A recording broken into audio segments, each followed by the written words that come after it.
তিনজন রাসূল এক এলাকায়, আমাদের নবীজির আগে একটি অঞ্চলে তিনজন রাসূল একসাথে কালেমার দাওয়াত দিছে। কয়জন? ফাআজ্জাজনা বিতালিতিন ফাকালু ইন্না ইলাইকুম মুরসালুন। এই মোট তিনজন রাসূল পাঠানোর পরে এই তিনজন রাসূল দিবা নিশি ওই এলাকার মানুষগুলোকে আল্লাহর দ্বীনের দাওয়াত দিবেন, কালেমার দাওয়াত দিবেন। বিনিময়ে উনাদের হাতে কালেমা পড়ছেন শুধুই একজন। কয়জন? একজন। ওয়াজাআ মিন আকসাল মাদিনাতি রাজুলুন, একজন। তাহলে এই তিনজন রাসূল বলার পরে একবারের বয়ান না, 1 ঘন্টার ওয়াজ না, দিনের পর দিন আল্লাহর কথা বলার পরে কালেমা পড়ছে একজন মুমিন, একজন মানুষ। তাহলে একজন যে ওনাদের অনুসারী হলো, অনেক যে হলো না, ওনারা ব্যর্থ। তাইলে এই আমার কথা, এটা প্রথম কথা, এটা শেষ। তাইলে ফায়দা হয়। তাইলে মাদ্রাসাকে কদর করেন, মাদ্রাসার উস্তাদদেরকে কদর করেন, মসজিদের ইমামদেরকে কদর করেন, দিন শিখেন। আপনার ওযু ঠিক কিনা দেখেন, আপনার গোসল ঠিক মতো হয় কিনা, ওনারে শুনান, হুজুরে হুজুর আমি এভাবে গোসল করি, এটা শরীয়ত মতো হয় কিনা। আমার রুকু, আমার সেজদা, আমি এই 44 বছর বয়সেও আমি আমার খুলনার হযরত আরিফ বিল্লাহ হযরত মাওলানা মুফতি নুরুল আমিন সাহেব হযরতের কাছে, করাচি হযরত রাহমাতুল্লাহর খলিফা, বাংলাদেশের একজন অন্যতম বুজুর্গ, হযরতের কাছে রাত 2টা বাজে গত বছর আমার বাসায় মেহমান হিসেবে ছিলেন হযরত। নিজের নামাজ হযরতের সামনে দেখাইছি যে হযরত আমার নামাজের কোথাও ভুল সুন্নাতের খেলাফ, একটু ঠিক করে দেন। হযরত বলছেন, পুরা নামাজ দেখছেন, দেখে বলছে ডান হাতটা রুকুর সময় কোনটা একটু বেশি ওইদিকে চলে যায়, এটা সোজা করেন। পরে আমি হযরতের হাত ধরে আমার ঠিক করে দিছেন, 3বার 4বার দেখাইছেন, এরপরে ঠিক করছি। তাহলে বোঝা গেল 44 বছর পরেও আমি আমার নামাজ, আমার ওযু সংশোধন করার প্রয়োজন এখনো বাকি আছে। আপনাদের নাই, আপনাদের প্রয়োজন নাই। আমার শায়েখ আল্লামা মুফতি মুশতাকুর নবী কাসিমি হযরত আমাকে বলছিলেন, মাওলানা আমরা কিছু আলেম গত 5-7 বছর আগে, মাওলানা কিছু আলেম একত্রিত করেন, আমরা খুলনার হযরতের কাছে যাব।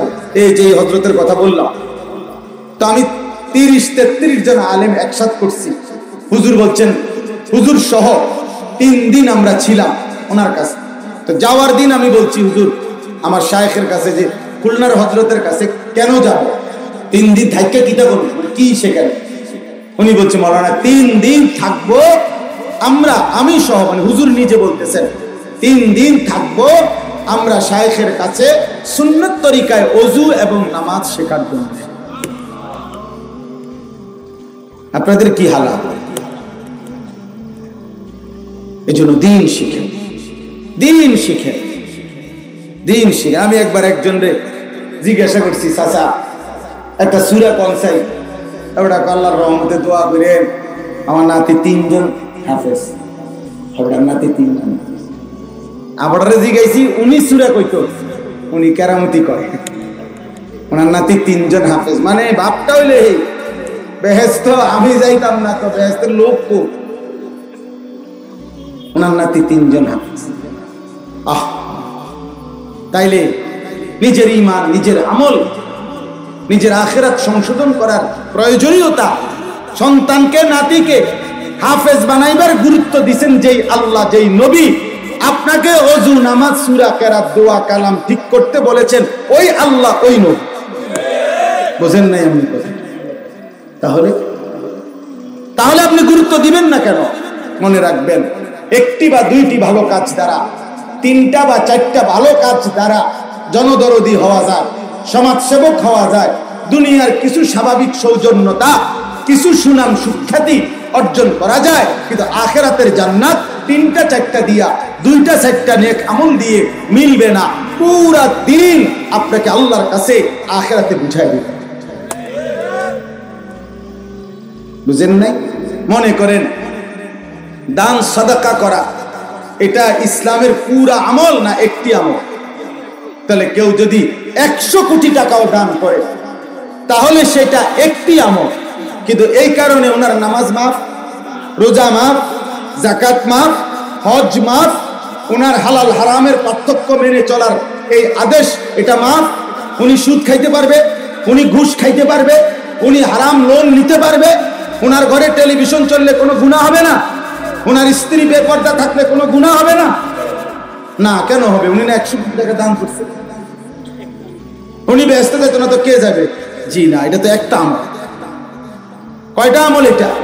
এটা পুরা ইসলাম না, এটা একটি আমল, একটি আমল এটা। অতএব দয়া করে বুঝতে শিখি। আমি অনুরোধ করছি বাবা, খামখেয়ালি করে নিন। কিশোর যুবক ভাই, তোমরাও খামখেয়ালি করো। যে যতক্ষণ সুস্থ আছেন, যে যতক্ষণ স্বাভাবিক আছেন, ততক্ষণ দিন শিখেন, ঈমান আমল শিখেন, ঈমান আমল শিখেন, আখিরাতের ফিকির করেন, খামখেয়ালি করেন, খামখেয়ালি করেন। মসজিদে টাকা 30,000 দিচ্ছেন, বেহেস্ত না? 4টা ফ্যান দিয়ে বেহেস্ত। 4টা ফ্যান কত? 3-4 12,000 টাকা। 12,000 টাকা আখিরাতের মূল্য। জান্নাত 12,000 টাকা। জান্নাত মানে কি? 2টা রুম আর একটা বারান্দা, এটারই তো কয় জান্নাত। তাহলে এত মামুলি ভাবলেন, এত খামখেয়ালি ভাবলেন? অতএব ইনসাফের সাথে আমার বাপ, আমার ভাই, আমার কিশোর, আমার নওজোয়ান, পর্দার আড়ালের মা বোন, আমি আপনি, আলেম পাবলিক হুজুর, ইমাম মুসল্লি, আমরা প্রত্যেকেই কারো জনপ্রিয়তা, কারো এই দুনিয়াবি এই রং তামাশা দিয়া হবে না। আখিরাতের জন্য আমাদের প্রত্যেকের ঈমান আমল জরুরি। আমি সেজদা দিলে আমার লাভ, আপনি সেজদা দিলে আপনার লাভ। আমি গুনাহ থেকে বাঁচলে আমার লাভ, আপনি গুনাহ থেকে বাঁচলে আপনার লাভ। আমি আল্লাহ তাআলার ইবাদত করলে আমার লাভ, আপনি আপনার আল্লাহর ইবাদত করলে আপনার। আমি যে আয়াতটা পড়ছি, এবার এই আয়াতের তরজমা শুনেন। 24 নম্বর পারা, 40 নম্বর সূরা, সূরা মুমিন। কোন স্ট্যান্ড ফ্যান দেওয়া হলো, ভীষণ গরম। জি, তো 24 নম্বর পারা, 40 নম্বর সূরা, সূরা মুমিন। এই সূরার 67 নম্বর আয়াত আমি আপনাদের সামনে তেলাওয়াত করেছি। এই আয়াতটার তরজমা আমি বললেই অল্প একটু কথা আপনাদের সামনে শুনাইতে চাই। দেখেন, একটা ছোট্ট কথা বুঝলে ইনশাআল্লাহ এই আয়াত বুঝতে সহজ হবে। আমরা যারা প্রত্যেকেই মানুষ, আমাদেরকে আল্লাহ তাআলা মায়ের পেট থেকে পৃথিবীতে বের করার পূর্ব পর্যন্ত আল্লাহ তাআলা আমাদেরকে সৃষ্টি করেছেন 7টি ধাপে। কয়টি ধাপে? 7 স্তরে, 7 ধাপে। এটা কোরআনুল কারীমে আল্লাহ তাআলা উল্লেখ করেছেন। সংক্ষেপে হইল 1 নম্বর মাটি, 2 বীর্যের ফোঁটা, 3 জমাট রক্ত, 4 গোশতের টুকরা, 5 হাড্ডির খাঁচা মানে হাড্ডির কঙ্কাল, 6 হাড্ডির এই কঙ্কালের উপরে পরিমাণ মতো গোশত দিয়ে, প্রয়োজন মতো গোশতের আবরণ দিয়ে শরীর গঠন, 7 রূহ ফুকে দিয়ে মায়ের পেট থেকে বের করেছে। কয়টা হলো? আবারও বলি, মাটি, বীর্য, জমাট রক্ত, গোশতের টুকরা, হাড্ডির খাঁচা কঙ্কাল, হাড্ডির কঙ্কালের উপরে গোশতের আবরণ দিয়ে শরীর গঠন, 7 রূহ ফুকে দিয়ে মায়ের পেট থেকে বের করে। এই 7টি ধাপে আল্লাহ তাআলা প্রত্যেকটা মানুষের উপরে পার করেছেন, করে মায়ের পেট থেকে বের করেছেন। কোরআনুল কারীমের বহু জায়গায় এই কথাটা আল্লাহ তাআলা আমাদের সামনে তুলে ধরেছেন। কোন জায়গায় বলছেন 1টা, বুঝাইছেন 7টা। কোন জায়গায় বলছেন 2টা, বলছেন 7টা। কোন জায়গায় বলছেন 3টা, সংক্ষেপ করছে কোথাও, আর কোথাও পুরা 7টা বলছেন। সূরা মুমিনুনের মধ্যে 18 নম্বর পারায় এই 7টাই পুরা বলছে। বলে আল্লাহ তাআলা এই প্রথমত এই কথাটা বুঝাইছেন, বান্দা এই 7টি ধাপ তোমাদের প্রত্যেকের উপর দিয়ে আমি আল্লাহ পার করে এরপরে আমি আল্লাহ তোমাকে মায়ের পেট থেকে পৃথিবীতে এনেছি। তো মায়ের পেট থেকে পৃথিবীতে এনেছে, এটা একটু পরে বলি, পরের লাইন। আগে এই কথার উপরে আল্লাহ তাআলা আমাদেরকে কি বুঝাইতে চাচ্ছেন, কোরআন কারীমের মধ্যে বহু জায়গায় আছে। আল্লাহ বলেন, কোথাও বলছেন হাল আতা আলাল ইনসানি হিনুম মিনাদ দাহরি লাম ইয়াকুন শাইআম মাযকুরা। আল্লাহ বলছে, বান্দা তুমি জানো না, যুগের পর যুগ, কালের পর কাল তোমার উপর দিয়ে পার হয়ে গেছে, যখন তুমি উল্লেখ করার মতো কোনো বস্তু ছিলে না। এই কায়নাতের কেউ জানতো না, কোন আকৃতিতে তোমার কোনো সূরত ছিল না এই পৃথিবীতে। আমি আল্লাহ কত শত বছর, কত হাজার বছর মাটির মধ্যে তোমার অস্তিত্ব রেখেছি। আমি আল্লাহ ছাড়া এই কায়নাতের কেউ জানে, কেউ জানে, কেউ জানে না। ইনসাফ করে দেখেন, আল্লাহ তাআলা আমাদেরকে মাটি থেকে সৃষ্টি করেছেন, কিন্তু সেই মাটিটা কতদিন থেকে এই সৃষ্টিতে ছিল, এই জমিনের মধ্যে ছিল? কোন মাটিতে, অস্তিত্বের কোন অংশ, কোন মাটি? এই পৃথিবীর কোন মানুষ কোন মাটিকে হাতে নিয়ে অথবা পরীক্ষা করে অথবা কোন বিজ্ঞানের যন্ত্র দিয়ে, কোন মেশিন দিয়ে মাটির থেকে সে বলতে পারবেনি এখানে কোন কোন মানুষের অস্তিত্বের প্রাণের ফোঁটা, চিহ্ন, নাম, নিশানা আছে? আল্লাহ তাআলা। অথচ আমি আল্লাহ তো জানি আছে, আমি আল্লাহ তো জানি আছে। তাহলে আল্লাহ বলেন, বছরের পর বছর, হিনুম মিনাদ দাহর, যুগের পর যুগ আমি আল্লাহ এই মাটিকে সংরক্ষণ করেছি তোমাকে সৃষ্টি করব বলে। তুমি জানতে না, আমি জানতাম আমি মাটির কোন কণিকা থেকে তোমাকে বানাবো। নির্দিষ্ট একটা সময় পরে আমি সেই মাটি থেকে নির্দিষ্ট পরিমাণ খাবার উৎপন্ন করেছি। ওই নির্দিষ্ট খাবার তোমার বাবা বক্ষণ করেছে খাবার হিসাবে। এরপরে সেখান থেকে আমি আল্লাহ তাআলা বীর্যের ফোঁটা তৈরি করেছি। সেখান থেকে নির্দিষ্ট এক সময়ে স্বামী স্ত্রীর পবিত্র মিলনের মাধ্যমে আমি আল্লাহ তোমার বাবার বীর্যের ফোঁটা মায়ের জরায়ুতে পৌঁছাইছি, মায়ের রেহেমের মধ্যে পৌঁছিয়েছি। সেখান থেকে আমি আল্লাহ এই এক ফোঁটা বীর্যের উপরে এক অন্ধকার প্রকোষ্ঠে পৃথিবীর কাউকে না জানিয়ে মায়ের অন্ধকার জরায়ুতে আমি আল্লাহ একদিন দুই দিন না, লাগাতার 9 মাস ধীরে ধীরে তিল তিল করে ওই 7টা ধাপ পার করে আমি আল্লাহ আলোর এই পৃথিবীতে একদিন তোমাকে মায়ের পেট থেকে বের করে এনেছি। আল্লাহ যেন বলছে, বান্দা তুমি কি জানো আমি কোন মালিক, আমি কেমন মালিক জানো? আমার শক্তি, আমি সেই মালিক যে মালিক যদি বলি কুন ফায়াকুন, আমি যদি বলি হও তৎক্ষণাৎ হয়ে যায়, তৎক্ষণাৎ হয়ে যায়, প্রথম প্রহরেই হয়ে যায়, প্রথম সেকেন্ডেই হয়ে যায়, প্রথম পলকেই হয়ে যায়। তাহলে আল্লাহ তাআলা বলেন, আমি তো চাইলে 1 সেকেন্ডের 1000 লক্ষ ভাগের 1 অংশেই তোমাকে সৃষ্টি করতে পারতাম। অথচ আমি এমনটা না করে মাটির মধ্যে তোমার অস্তিত্ব রেখেছি বহুদিন, খাবারের মধ্যে রেখেছি তোমারে আমি বহুদিন, বাবার বীর্যের মধ্যে রেখেছি বহুদিন, মায়ের জরায়ুর মধ্যে রেখেছি 9 মাস 10 মাস।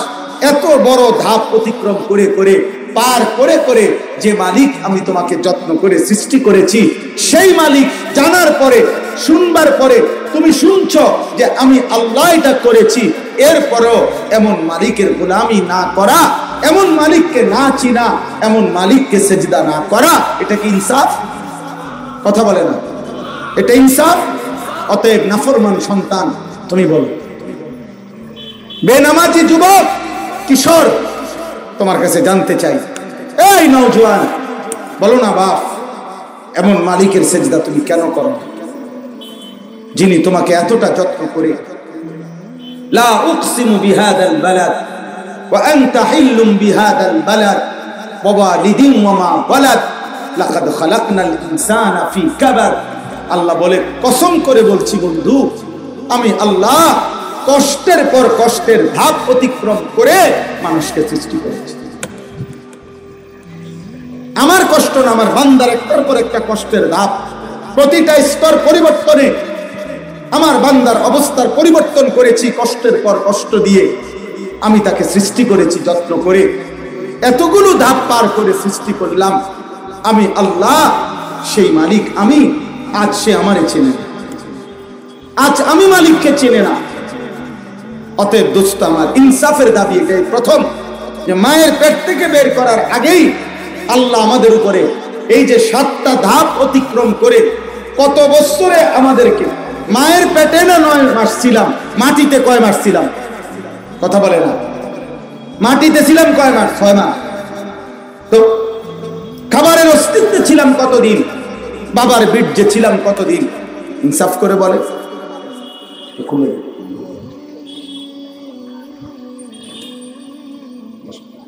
বলেন, এইটা ইনসাফ করে বলো।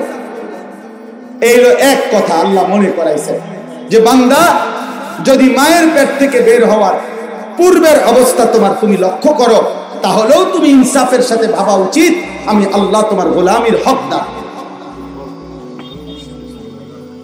জি, আচ্ছা। তো এই জন্য এই 1 নাম্বার কথা আল্লাহ তাআলা বলেন, আমি তোমার ইনসাফ চাই। বান্দা, তোমার বিবেক যদি থাকে, আমি তো তোমাকে হঠাৎ করে সৃষ্টি করি নাই, অথচ আমি করতে পারি। আমি কোন বললেই তুমি হয়ে যাইতা, কিন্তু তুমি আমার বড় যত্নে করো। তোমার নাক, চোখ, তোমার কান, তোমার অস্তিত্বের প্রত্যেকটা টুকরা আমি আল্লাহ মায়ের অন্ধকার গর্ভে আমি নিজ হাতে বানাইছিলাম। তোমার মা জানে না, এই পৃথিবী জানে না, আমি আলো জ্বালাই নাই, আমি কোনো ফেরেশতাকেও ডাকি নাই, আমি রব নিজ কুদরতি হাতে তোমারে সাজিয়েছি। তোমার চোখ আমার লাগানো, তোমার কান আমার হাতে লাগানো, তোমার হাত আমার হাতে লাগানো। আল্লাযী খালাকাকা ফাসাওয়াকা ফাআদালাক ফি আইয়ি সূরাতিন মা শাআ রাক্কাবাক। আল্লাহ বলেন, বান্দা, আমি তোমাকে সৃষ্টি করেছি, আমি তোমার শরীরের অঙ্গ প্রত্যঙ্গ লাগাইছি, আমি তোমার দেহটাকে সুন্দর সামঞ্জস্যপূর্ণ করে দিয়েছি। 2 হাত বাড়িয়ে দেখো, বরাবর করেছি। আঙ্গুলগুলো এভাবে দেখো, দেখতে তো মনে হয় উঁচা নিচা, এভাবে মিলায়া দেখো, আমি রব মিলায়া দিছি। আমি আল্লাহ তাআলা এখান থেকে এইখান হাতের তালু যেটুকু বানাইছি, এখান থেকে এই পর্যন্ত এতটুকুই বানাইছি। কারণ তুমি যে পুরা হাতে পানি নিয়ে পুরা মুখ ধৌত করতে হবে, নাকের নরম জায়গায় পানি পৌঁছাইতে পানি লাগে যেদূর, হাতের কোষে হাতের তালুতে পানি আটে ঠিক এদূর। আমি আল্লাহ সব কিছু হিসাব করে করে, পরিমিত করে করে, ইন্না কুল্লা শাইইন খালাকনাহু বিকাদার, আমি হিসাব করে করে বান্দা বানাইছি। দেখো, নাকের সাথে নাক মিলিয়ে, চোখের সাথে চোখ মিলিয়ে, ঠোঁটের সাথে ঠোঁট মিলায়া দেখো না বান্দা, কি নিপুণ যত্নে গড়া, কেমন সুন্দর আমার হাতের নির্মাণ। আহা, আমি যদি বুঝতাম। এক বিখ্যাত বুজুর্গ ছিলেন সাহাল ইবনে আব্দুল্লাহ তুস্তারি রাহমাতুল্লাহ আলাইহি, পূর্ববর্তী জামানার এক বড় আল্লাহওয়ালা ছিলেন। আমি ওনার বয়ান পড়ছি, মানে ওনার একটা কথা পড়ছি কিতাবে। উনি বলছেন, মায়ের পেটে সন্তান মানুষের আকৃতিতে যখন থাকে, তো এই সন্তান যে খাবার, সন্তানের রিজিকের ব্যবস্থা যেটা আল্লাহ করে মায়ের পেটে, সেটা হচ্ছে মায়ের নাপাক রক্ত। এজন্য মহিলাদের যখন বাচ্চা আসে পেটে, তো তার মাসিক ঋতুস্রাব বন্ধ হয়ে যায়। উঠাও ছবি, উঠাও ছবি, উঠাও, গাদ্দার ছবি উঠাও। প্রতিবন্ধীর মতো হাসে নিজে নিজে, অপদার্থ নিজে নিজে হাসে। কিছু ছেলে আছে এই গাদ্দার, মানে হের কথা হলো, হুজুর তোর আব্বাও যদি বলে আমি তোর কথা শুনবো, এত কত বালা মোড়া তাজা হুজুরের কথা শুনছি না বেটা, তুই কি তা বুঝেন না কথা? হায় বেটা, হায় বেটা, পাগল বানায় দিছে মোবাইল। নওজোয়ান জানো না বন্ধু, মোবাইল তোমার করে মাসহুর বানায় দিছে।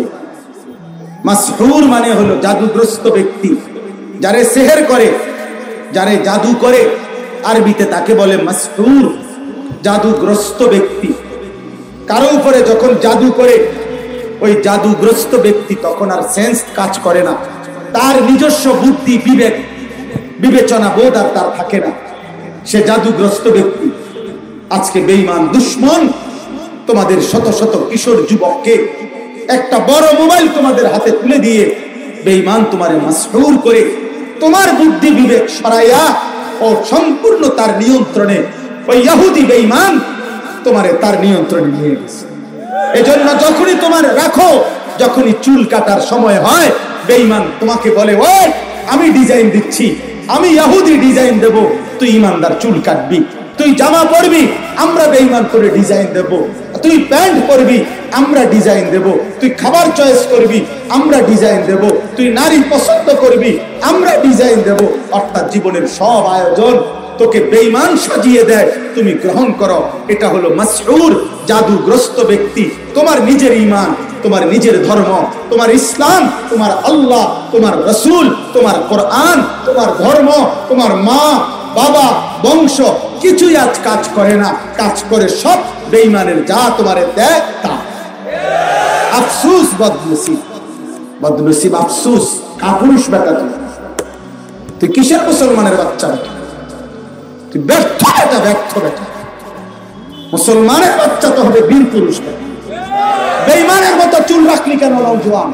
তুই কাপুরুষ, তোর মা নাই, তোর বাবা নাই, তোর কোন সৃষ্টিকর্তা নাই, তোর কোন নবী নাই, তোর কোন ধর্ম নাই, তুই বেঈমানের মতো চুল রাখলি কেন?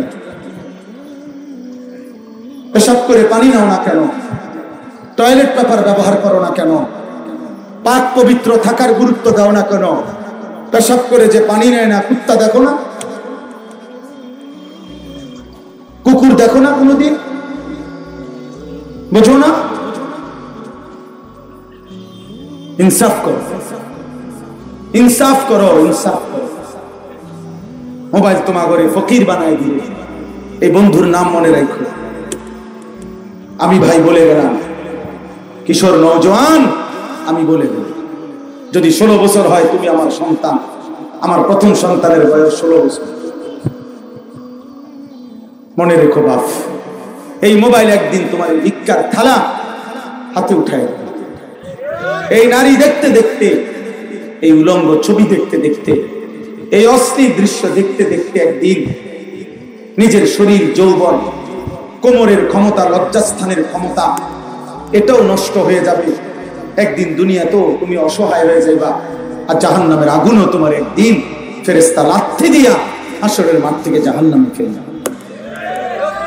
সুম্মাল জাহিমা সাল্লু, কোরআন শরীফের আয়াত। আল্লাহ বলবে ফেরেশতাদেরকে, নাফরমান বেঈমানকে হাসরের ময়দানে বাঁধে। খুজুহু ফাগুল্লু, ওরে বাঁধে, ধর তারে, ধর দে, ফেরেশতা তারে বাঁধে, বাঁধে ওরে।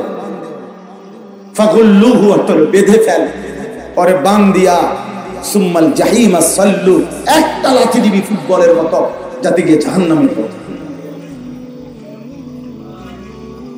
হ্যাঁ হ্যাঁ, সুম্মা ফি সিলসিলাতিন যারউহা 70 যিরাআন ফাসলুকু।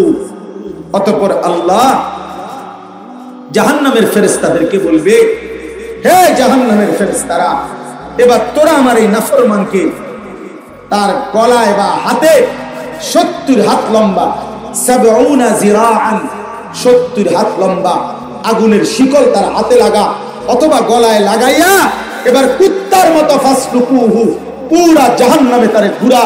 আর বাকি জাহান্নামী গুলারে দেখা এই বেঈমানের পাপ কি অগরে শোনা। খুজুহু ফাগুল্লু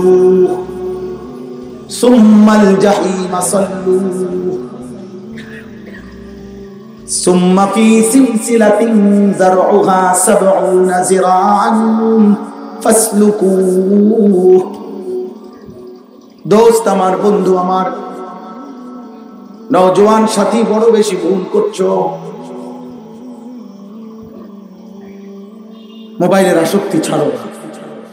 মোবাইলের নারী, মোবাইলের নর্তকী, মোবাইলের হারাম ছবি, সিনেমার নায়িকা, গায়িকা, রাস্তার বেহায়া বেপর্দা নারী, আল্লাহর কসম ও রূপ দেখায় না, ওর শরীরে আগুন জ্বলে, আগুন জ্বলে, আগুন জ্বলে, জাহান্নামের আগুন জ্বলে। এজন্য নর্তকী আগুনের গোলা, বেহায়া নারী আগুনের কুণ্ডলী ছাড়া আর কিচ্ছু না। অতর দুনিয়াও খাইয়া ফেলবে, অতর আখিরাতও খাইয়া, অতরে শেষ করে ফেলবে, অতরে একদিন অপদার্থ দজভঙ্গ বানাইয়া ছেড়ে দেবে। তখন আর হারবাল ওষুধও দেবেন।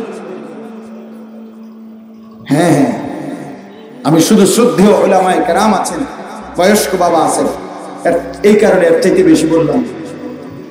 আমার জিন্দিগি ছেলেদেরকে নিয়ে, কিশোর যুবকের জন্য আমার রাত দিবা নিশি ফিকির করি। এই এক জীবন, আমার এক মিশন, নওজোয়ানের পরিবর্তন চাই। আমার আশা, আমার স্বপ্ন, আমাদের মুসলিম কিশোর নওজোয়ান ইনশাআল্লাহ সেজদা দিবে ফজরের, হেফাজত করবে চোখ ইনশাআল্লাহ। আমার ওয়াদা এটা, আমার দিলের সাক্ষী এটা। কোন যুবক যদি ইনশাআল্লাহ চোখ হেফাজত করো নারী, অশ্লীল হারাম ছবি থেকে, মোবাইলের এই আসক্তি থেকে, আর ফজরের নামাজের সেজদা দিতে পারো ইনশাআল্লাহ, আমি বলে গেলাম তুমি মাহাদির সৈনিক হবে, তুমি কালেমার পতাকা উড়াবে, তোমার হাতে ইসলামের বিজয়ের পতাকা উড়বে ইনশাআল্লাহ। হিম্মত করো নওজোয়ান, হিম্মত। ইউটার্ন করো, ইউটার্ন। গুনার রাস্তা থেকে ইউটার্ন করো, নারীর ফাঁদ থেকে ইউটার্ন করো। মোবাইলের উলঙ্গ ছবি দেখো না, হারাম নারী দেখো না, অশ্লীল ছবি দেখো না। মোবাইলের এই আসক্তি ছাড়ো বা, এ তোমারে ফকির বানায়, এ তোমারে অভাবী বানায়, এ তোমারে ভিক্ষার থালা হাতে। আমি বললাম ভাই, জিন্দিগির, পৃথিবীর ইতিহাস, মানবতার ইতিহাস, সভ্যতার ইতিহাস আমি ব্যক্তিগতভাবে পড়ি। আমার জীবনের সবচেয়ে বড় শখ, ছোটবেলা থেকে আমি সবচেয়ে বেশি যা পড়ি জীবনে পড়ছি আল্লাহর কোরআন, রাসূলের সুন্নাহ, যেটুকু আর অতিরিক্ত শখের বিষয় হিসাবে বেশি পড়ছি ইতিহাস। আজও এটা আমার শখ পড়া। পৃথিবীর কোন অসভ্য জাতি শেষ পর্যন্ত টিকে নেই, চরিত্রহীন লম্পট টিকে নেই। দুনিয়া তোমারে স্মরণ করবে না। নাফরমান ছেলে, এই নারী ছবি বেনামাজি জিন্দিগি তোমারে স্মরণ করবে না কেউ। আমার বাপ, রাত অনেক গভীর, মুরব্বীরা হুজুর চলে আসছেন। 365 দিনে, খোদার এক বছরে কোনো দিন ফজরের নামাজ পড়লা না। হায় মুসলমানের কিশোর নওজোয়ান বাপ, এ কেমন মুসলমান তুমি? কোন মার ঘরে জন্ম নিলা? সন্তান তুমি। মুসলমান এত নিকৃষ্ট হয়?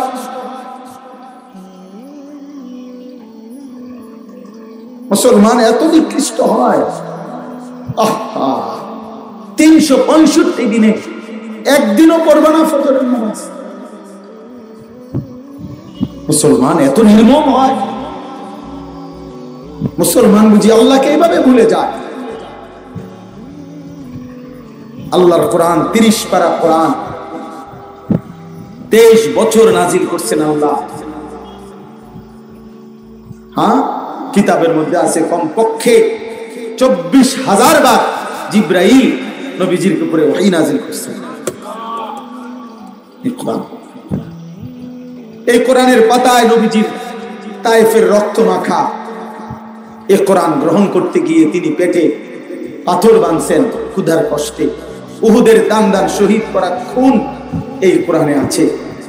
এত রক্ত, এত চোখের পানি, এত ক্ষুধার কষ্টের বিনিময় আল্লাহর নবী এই দিন আমাদেরকে দিয়ে গেছে। এটা কোনো কদর করলাম না, কোনো কদর করলাম না। হাসরের ময়দানে দাঁড়াবেন কেন? 30 বছর ধরে যিনি সুদ খান, এই নাফরমান হারামখোর, কেমনে দাঁড়াইবেন? 10 বছর 20 বছর ধরে কিস্তি নেন, কিস্তিখোর হারামখোর, কেমনে দাঁড়াবেন আল্লাহর সামনে? কেমনে দাঁড়াবেন? তওবা না করে এই হারামের উপরে যদি মৃত্যু হয় তো কি হবে আখিরাত? কি হবে? যার স্ত্রী, যেই মহিলা, যেই নারী, যেই মেয়ে 10 বছর 20 বছর ধরে বেপর্দা, এই বেহায়া নারী আল্লাহর সামনে কি বলবে? যেই বেহায়া নারী ভিন ছেলের সাথে হারাম সম্পর্ক করছে, ওই অসভ্য মেয়ে মহান আল্লাহর সামনে কিভাবে যাবে? বলো না বাপ, 16 বছর মাত্র বয়স, এক ওয়াক্ত নামাজ পড়তে মন চায় না। এত কম বয়সে এত বড় গাদ্দার হয়ে গেলা। 40 বছর পর্যন্ত তো তুমি ফেরাউন হয়ে যাবে। 40 বছর যাইতে যাইতে তো তুমি পৃথিবীর শ্রেষ্ঠ নাফরমান হয়ে যাইবা। আল্লাহ হেফাজত করেন, আল্লাহ তওবার তৌফিক দান করেন। বলো না বাপ নাই তো, এত কম বয়সে এত বড় গাদ্দার হয়ে গেল কেন? মাত্র 18 বছর বয়সে এক ওয়াক্ত নামাজ পড়তে মন চায় না। সারাদিন নারী দেখবা, সারাদিন মোবাইলের ছবি দেখবা। হায় হায় লানত, তোমারে খোদা বুঝি এই বেড়ি দেখতেই বানাইছে। জীবন মানেই নারী, জীবন মানেই শুধু লজ্জাস্থান, জীবন মানেই শুধু লজ্জাস্থানের চাহিদা। আর দুনিয়ার কোনো কাম নাই, সৃষ্টির আর কোনো উদ্দেশ্য নাই, পৃথিবীর আর কোনো কর্ম নাই, আখিরাতের আর কোনো কাম নাই। আস্তাগফিরুল্লাহ, আস্তাগফিরুল্লাহ, আস্তাগফিরুল্লাহ। আল্লাহ আমাদেরকে হেফাজত করে, আল্লাহ আমাদেরকে আখলাক দান করে। আমার বাপ নবীজি সাল্লাল্লাহু আলাইহি ওয়াসাল্লাম বলছেন যে ফজরের নামাজ পড়ে না সে মুনাফিক। সে কি? সাফ কথা, মুনাফিক। সে মুনাফিক, সে মুনাফিক, সে মুনাফিক। ইন্না আসকালা সালাতুন আলাল মুনাফিকিন সালাতুল ইশা ওয়া সালাতুল ফজর। আল্লাহর নবী বলেছেন সবচেয়ে ভারী দুই নামাজ মুনাফিকদের জন্য এশার নামাজ, ফজর। আল্লাহ আমাদেরকে হেফাজত করে। তাইলে আমি বলতেছিলাম মহান আল্লাহ পাক রব্বুল আলামিন আমাদেরকে মায়ের পেট থেকে বের করার আগে 7টা ধাপে ধীরে ধীরে সৃষ্টি করে বুঝাইছেন, বান্দা আমি বড় যত্ন করে, বড় সময় নিয়ে, বড় আদর আর ভালোবাসা দিয়ে নিজ হাতে, কুদরতি হাতে আমি তোকে সৃষ্টি করেছি। বান্দা তুমি আমার বড় মায়ার সৃষ্টি, তুমি আমার বড় হাতের গড়া সাজানো। ফি আইয়ি সূরাতিন মা শাআ রাক্কাবা, আমি নিজ হাতে তোমার চেহারার রং আমি এঁকে দিয়েছি। সাদা রং আমি দিছি বান্দা, কালো রং আমি দিছি, আমি দিছি, আমি দিয়েছি। তুমি আমার হাতে গড়া, তুমি আমার যত্নে গড়া বান্দা, তুমি আমারে ভুলো না, তুমি আমারে ভুলো না। মা গাররাকা বিরাব্বিকাল কারীম। আল্লাহ বলছে এমন দয়ালু মেহেরবান মুনিব থেকে কে তোমারে ধোঁকা দিল? আজ কতদিন হয় তুমি সেজদা দাও না? আহ, কোন মা যদি তার সন্তানকে বলে পুত আজকে 6 মাস তুই মায়ের খবর নিলি না, একটা ফোন করলি না মার কাছে, একটা বার আসলি না, কেমনে রে পারলি পুত? তোরে কি আমি 9 মাস গর্ভে ধারণ করি নাই রে বাপ? আমি কি তোকে 2টা বছর দুধ পান করাই নাই? খোদার কসম, কোন মা যদি বলে এই কথা, তাহলে পাষাণ ডাকাত পাথর দিল সন্তানেরও তো মাথা নুয়ে ফেলবে, চোখের পানি চলে আসবে, আসবে না? তো মহান আল্লাহ পাক যদি বলে বান্দা আজ 1টা বছর কোনদিন আমার সেজদা দিলা না, কোনদিন ফজরের নামাজে একটা সেজদা দিলা না, কেমনে রে পারলা বান্দা? আলাম নাজআলিল আরদা মিহাদা ওয়াল জিবালা আওতাদা ওয়া খালাকনাকুম আজওয়াজা। আমি কি তোমার জন্য জমিন বিছিয়ে দেই নাই? আমি কি তোমার জন্য পাহাড়গুলোকে পেরেকের মতো গেড়ে দেই নাই? আমি কি তোমাকে জোড়ায় জোড়ায় নারী পুরুষ দিয়ে সৃষ্টি করি নাই? আমি কি রাত বানাই নাই? আমি কি দিন আলোকিত করি নাই? আমি কি 2 চোখে ঘুম দেই নাই? আমি কি এই আসমান বানাই নাই? আমি মালিক, এত কিছুর বিনিময়ে আমি একটা সেজদা পাই না? কেমনে বললে বুঝবা বাপ? সুম্মা ইউখরিজুকুম তিফলান সুম্মা লিতাবলুগু আশুদ্দাকুম সুম্মা লিতাকুনু শুয়ুখা। আল্লাহ বলে অতঃপর মায়ের পেট থেকে আমি তোমাকে বের করে আনি, এনে পৃথিবীতে তোমার 3টা অবস্থা দেই। 1 শিশুকাল, 2 যৌবনকাল, 3 শুয়ুখ বৃদ্ধকাল। আল্লাহ বলেন শিশুকাল আমি তোমাকে বের করে এনেছি, যৌবন আমি ধীরে ধীরে শক্তি দিয়ে যৌবনে পৌঁছিয়েছি, বৃদ্ধ আমি আবার শক্তিটাকে কমিয়ে কমিয়ে আবার বৃদ্ধ দুর্বলতায় এনে দিয়েছি। অতএব বান্দা যদি তুমি এই 3টা কাল, শিশুকাল, যৌবনকাল, বৃদ্ধকাল, 3টাও পেয়ে থাকো পুরা, তো সে তো আমি করেছি, তো আমার গোলামি করবা না তো কার গোলামি? কথা বলেন। শিশু বানাইছে কে? যৌবন দিয়েছে কে? বৃদ্ধ বানিয়েছে কে? 60 বছর হায়াত দিল কে? 20 বছর হায়াত দিল কে? 30 বছর হায়াত দিল কে? তো আল্লাহ বলে বান্দা আমি সেজদা পাবো না তো পাবেটা? আমি কেন কিছু পাবো না? আমার গুলো আমি কেন করলাম? ইনসাফ করেন। শিশু তোমরা, কিশোর, ছোট 12 বছর 13 বছরের নিচে তোমরা যারা বাবা যদি থাকো তো তুমি বলো, তোমরা যারা যুবক ভাই তোমরা বলো, বয়স্ক বাবা আপনারা বলেন। আল্লাহ তাআলা আমাদের সকল হালাতে, আমাদের পূর্ণতায়, আমাদের এই অবস্থার পরিবর্তন কে করছেন? তো আল্লাহ সেজদা পাবে না তো পাবেটা কি? এই হলো 2 নাম্বার। 3 নাম্বার, আল্লাহ তাআলা বলেন বান্দা সকলকে তো আমি এই 3 অবস্থায় পৌঁছাই না। যেই কোনো মানুষ বাচ্চা হয়ে যখন মায়ের পেট থেকে বের হয় তো সে বাধ্যতামূলক বুড়া হয়, কথা বলে না, সে বাধ্যতামূলক যুবক হয়। 3 বছরের বাচ্চা কবরে নাই, 6 বছরের বাচ্চা কবরে নাই, 10 বছরের বাচ্চা কবরে নাই, 3 দিনের বাচ্চা কবরে নাই, মায়ের পেট থেকে জন্মের পর পরে বাচ্চা কবরে নাই। তাইলে আল্লাহ বলেন এরপরে অমিনকুম মান ইউতাওয়াফা মিন ক্বাবলু, আমি কিন্তু বান্দা মনে রেখো, তোমার দাদা বুড়া হয়েছে মনে কইরা তুমি ভেবো না তুমিও বুড়ো হবে। তোমার বড় ভাই 30 বছর হায়াত পাইছে মনে করে তুমি ভেবো না তুমি 30 বছর 40 বছর হায়াত পাবে না। আমি কিন্তু মায়ের পেট থেকে শিশু হিসাবে বের করার পরে ওই 3 হালাত বৃদ্ধ পর্যন্ত পৌঁছবার আগে আগেই অনেককে চলার পথে, এগিয়ে যাওয়ার পথে মৃত্যু দিয়ে ফেলে দেখ, কথা বলে না, মৃত্যু দিয়ে ফেলে। আমি এই জন্য হাসান বসরি রাহমাতুল্লাহ বলছে, হে যুবক মনে রেখো, যে গাছের মুকুল বের হয়, ধরেন আম গাছ, আম গাছের যতগুলো ফুল বের হয় অতগুলো আম হয় না, আম যতগুলো ছোট্ট ছোট্ট হয় অতগুলো বড় হয় না, বড় যতগুলো হয় অতগুলো পাকে না, ঝরে যায় বেশি টিকে থাকে কম।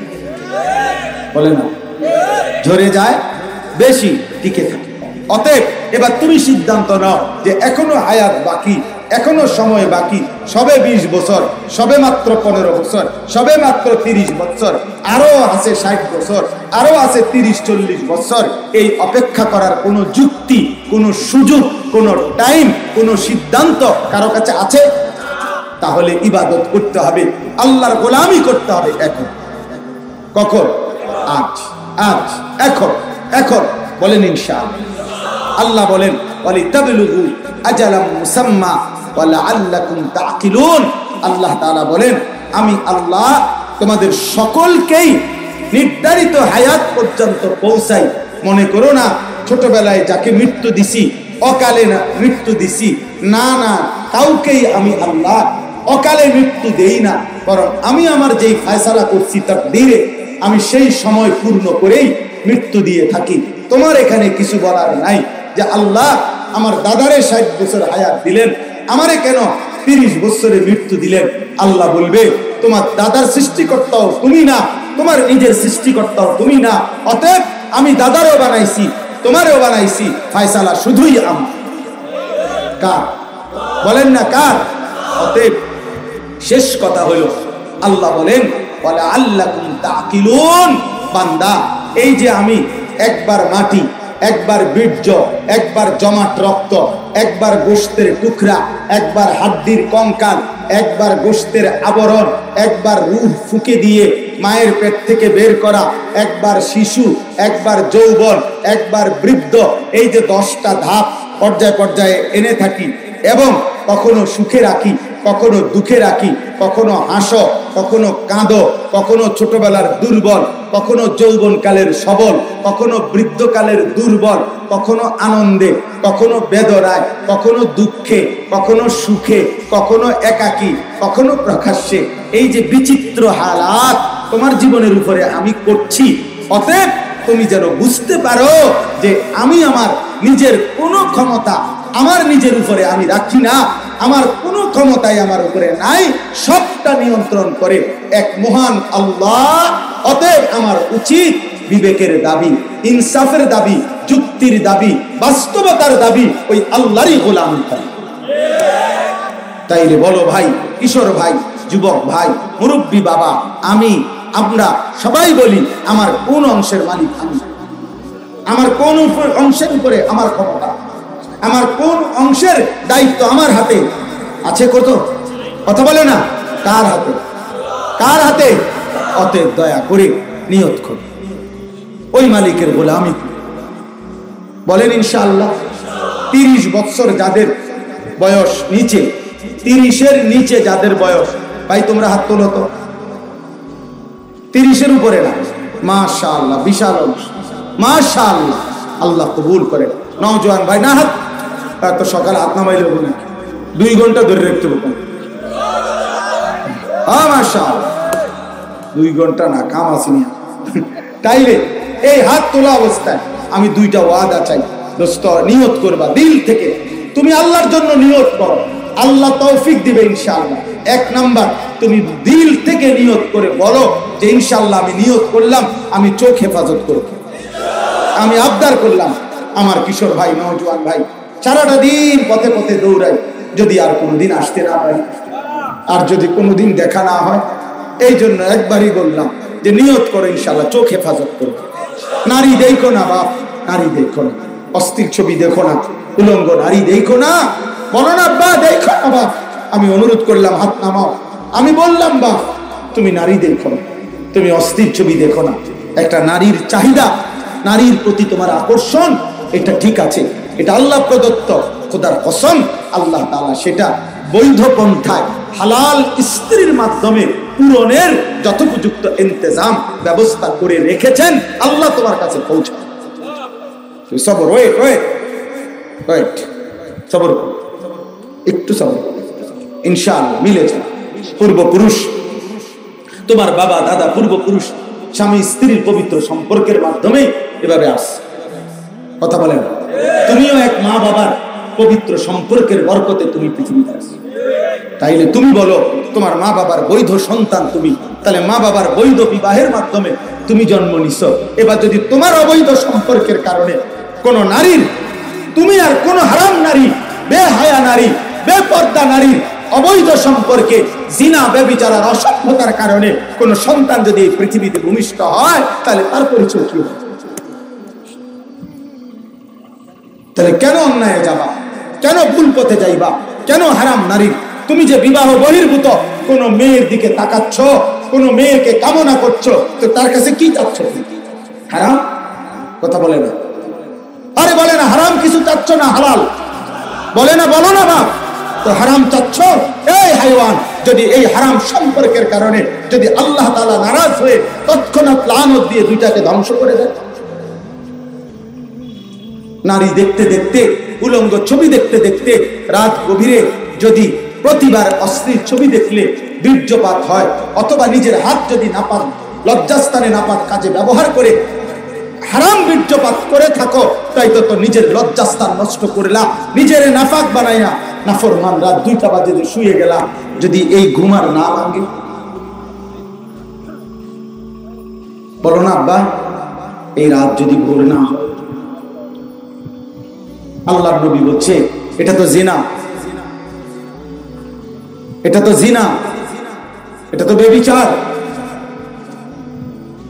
নিজের হাতের নাফাক ব্যবহারও জিনা, লজ্জাস্থানের জিনাও জিনা, হারাম নারী চোখে দেখলো জিনা, কানে শুনলো জিনা, হাত দিয়ে ছুঁয়ে দিল জিনা, পাও দিয়ে এগিয়ে গেল জিনা, অন্তর দিয়ে ভাবলেও জিনা, লজ্জাস্থানের জিনাও জিনা। আর আল্লাহর নবী বলছে লা ইয়াজনি জানি হিনা ইয়াজনি ওয়া হুয়া মুমিন, বিশুদ্ধ হাদিস বাপ। নবী বলছে কোন ব্যভিচারী যখন জিনা করে তার ঈমান থাকে না, তার ঈমান থাকে না, তার ঈমান থাকে না। হায় আব্বা, আর যদি ঘুম না ভাঙে, আর যদি রাত ভোর না হয়, এই অবস্থায় যদি মৃত্যু হয়, তুমি তো তওবাও করো নাই, তুমি তো জানো না তওবা কি। নাপাক শরীর দিয়ে তুমি কি তওবা করো, তুমি তো জানো। আল্লাহ আমাদেরকে হেফাজত করে। অতএব ইনশাআল্লাহ চোখের হেফাজত করো। বলো ভাইয়া ইনশাআল্লাহ, হিম্মত করো, হিম্মত করো, পারবা। একদিন যখন দেখতে পারছো, এখন ছাড়তে হবে। বলো ইনশাআল্লাহ, বলো ইনশাআল্লাহ। আর শেষ আবদার হলো ফজরের নামাজ জামাতে পড়ো। কোন নামাজ? কোন নামাজ? আবার বলেন, আবার বলেন, আবার বলেন, জোরসে বলেন, ফজরের নামাজ। কেন?